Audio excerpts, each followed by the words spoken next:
Anyway, so we had ESPN Plus last night, and ESPN Plus was cool, and then ESPN had a little bit of a surprise for us as well. So, did y'all check out Dante Benjamin Jr.? I did. Cleveland From Ohio? native. Yes, sir. Yes, sir. Yes, we did. I did, man. I did.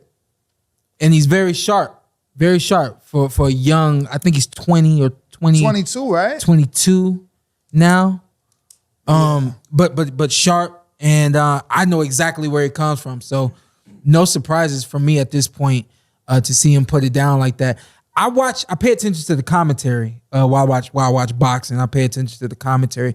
I love Dre and I love Tim on the commentary. It just seems like I'm thinking it and they say it. You know what I mean? So, but one thing they said about Dante Benjamin that I really didn't really agree with, or I really wouldn't say I'm in like full disagreement with or whatever, but they talked about how he needs to settle down and not throw as so many punches. He looks anxious, and I really don't think that he does. My style never really changed from an amateur to a pro, and I think it proved to work for me in terms of having a high pace through the course of rounds one all the way to the end of a fight. I think it proved to work for me. This young kid at 175, 6 foot, he's got the height, he's got the size for it. But now I think he has an intangible, but that not very many people, even at the elite at the elite level of 175 have.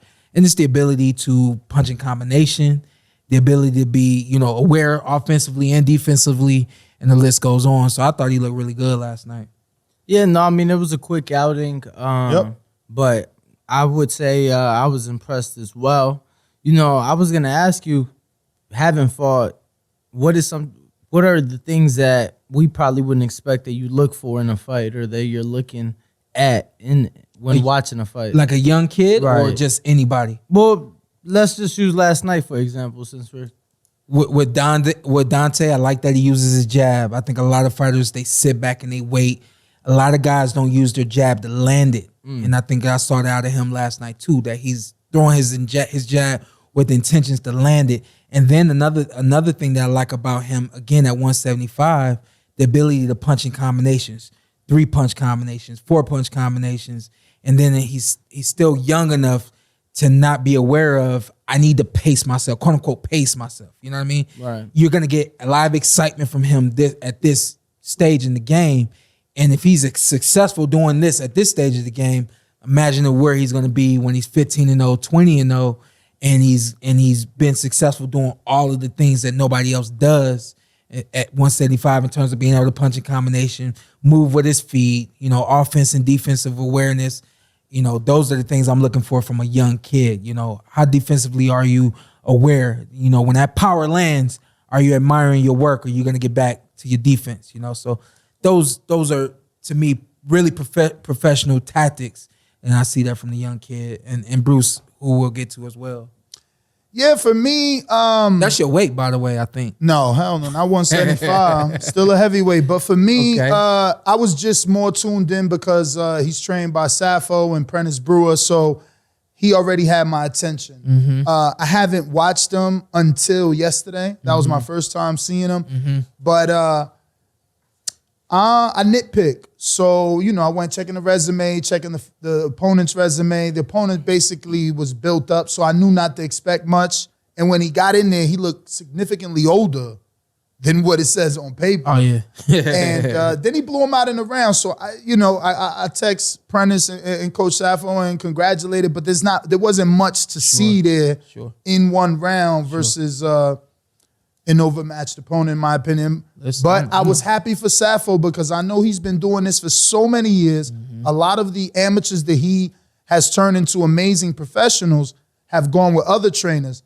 And now he's got Tiger and this young man, and his name is getting out there when it should have been out there 15 years ago. Absolutely. Sappho, for anybody that doesn't know, Ronaldo Sappho has put... Everybody. I want to get this. Yeah, I don't want to get this wrong, but I believe Sappho has had at least one national champion in the major championships. That will be the U.S. championships. He's had at least one in the U.S. championships, if not the U.S. championships, the National Golden Gloves, if not the National Golden Gloves, the USA PAL. He's had one champion in each of those tournaments and throughout the year but the last 15 years. So he's produced a national champion and Every time out in the last 15 years. And so you're right. It's good to see these guys finally. Well, first of all, let's say this. He's finally got some guys that have decided to turn pro or have been able to remain focused and stay on the path of the mission on track. Yeah. A lot of, in the past, he's had a lot of guys that have just gotten off track. And so he's got 2 guys right now that are making some significant noise on as I would call them rookies in the professional ranks right now. That being Tiger and Dante Benjamin as well. So yeah, you're right. It's good to see Safo now getting the recognition and getting his name out there in ways that it should have been upwards to a decade ago, 2 decades ago. You're right. Yeah.